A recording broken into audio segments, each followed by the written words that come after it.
Barbados, of course, but brilliant by India.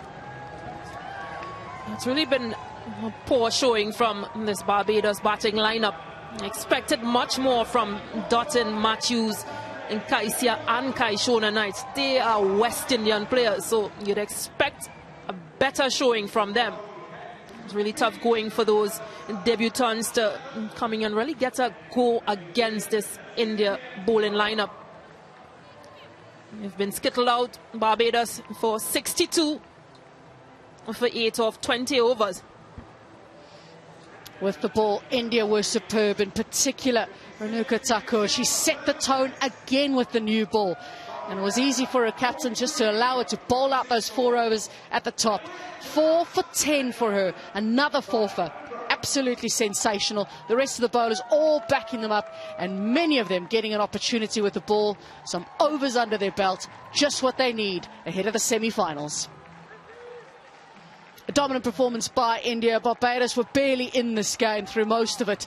India should be very pleased with their efforts today, making 162, which was enough, especially after the early wickets of Deandra Dotton, Hayley Matthews, and the 2 Knight sisters. Barbados, 8 down in the end. They batted out their 20 overs, but that's really irrelevant, as India won by 100 runs after a 4-fer from Thakur yet again. Well, it was always going to be a tough task for Barbados against India, and it was a must-win game. They got the early wicket of Smriti Mandana, but unfortunately for them, they just weren't able to take the wickets regularly enough to really make a dent in this lineup. And Jemima Rodrigues was sensational with the bat today. Really enjoyed her half-century, even though there was a mix-up at one stage which resulted in the run-out of Shafali Verma, which was a big loss. Harmanpreet Kaur fell early as well, and all that meant was that Jemima Rodrigues took control of the innings and found some wonderful creativity through her batting. And then she found a very able partner in Dipti Sharma, who hit one of the biggest sixes we've seen so far in the tournament.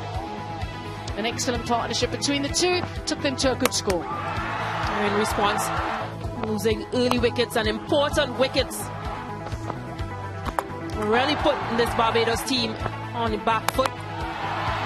But Renuka Thakur has been exceptional for this India team. He picked up another 4-fer. India, in the end, they get the victory and they seal their spot in semi-finals. Sealed the spot in the semi-finals indeed. Australia are through, India are through. Those are 2 powerhouses making it through to the semi-finals. They will find out after tomorrow's match between England and New Zealand who they will play. Whoever wins that game tomorrow will top Group B. So that's what's to play for tomorrow, but for today, India and Australia are through to the semi-finals, with Australia topping the group. A big game it was today. Barbados taking on India. A virtual knockout, almost a quarter-final between these two. Unfortunately for Barbados, it was all about India. The brilliance of Jemima Rodrigues and Renuka Thakur was the undoing of Barbados. And India celebrate a magnificent victory. And they storm into the semi-finals with this 100-run victory over Barbados. Thank you very much for your company tonight. We will look forward to seeing more of you as the tournament goes along into the business end.